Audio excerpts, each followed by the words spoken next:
Bienvenue dans Planète Bourse, la revue de presse financière mondiale de Zone Bourse. À tout de suite.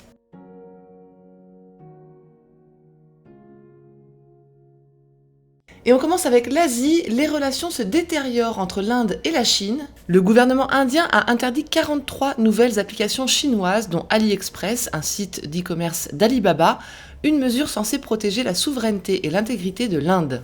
De son côté, la Chine serre encore un peu plus la vis sur les groupes Internet. Sa nouvelle cible, les plateformes de live streaming. Une suite de mesures sur le contrôle des contenus et des achats, notamment pour les adolescents.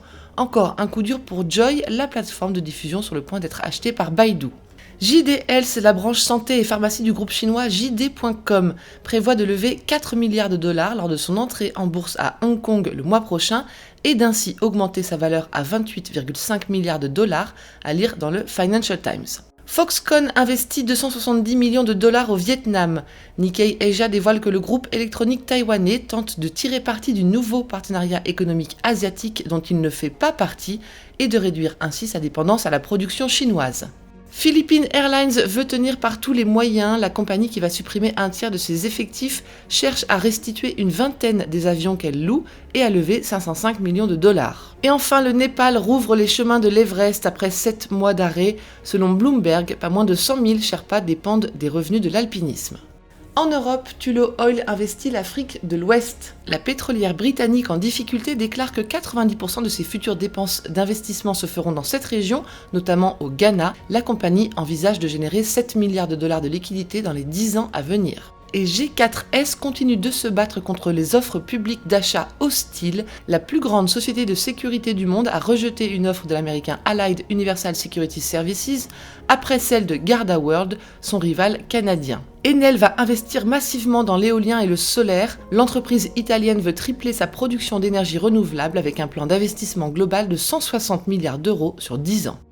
1000 emplois sont menacés chez Clariant. Reuters dévoile que la restructuration du groupe suisse, leader mondial des produits chimiques et pigments pour textiles, se fera surtout par le biais de désinvestissements et de départs non renouvelés. Un mot des GAFAM, ces géants du net ont multiplié par 5 leurs besoins immobiliers en 10 ans, avec des effets positifs sur les taxes foncières, les commerces de détail et la restauration, mais négatifs sur l'embourgeoisement des quartiers, à lire dans le Wall Street Journal. Apple est au cœur d'un scandale de corruption. Le chef de la sécurité de la marque à la pomme aurait offert 200 iPads à la police de Santa Clara en échange de 4 licences de port d'armes dissimulées pour les employés d'Apple. La France exige des géants américains de la tech de payer une taxe sur les services numériques. Plusieurs millions d'euros réclamés pour 2020 ravivent les tensions commerciales transatlantiques. Du côté des valeurs US, Abercrombie, dont les ventes sont en chute libre, va accélérer la fermeture de ses points de vente en Europe. En tête de liste, Paris, Londres, Bruxelles, Madrid et Munich. Nouvelle vague de licenciements chez GE Aviation, la division réacteurs de General Electric déplore une chute de 32% de ses revenus sur les 9 premiers mois de l'année. BlackRock va racheter le groupe californien Aperio pour plus d'1 milliard de dollars, soit 50 fois les bénéfices du spécialiste de l'investissement indiciel personnalisé, trop cher pour le Financial Times.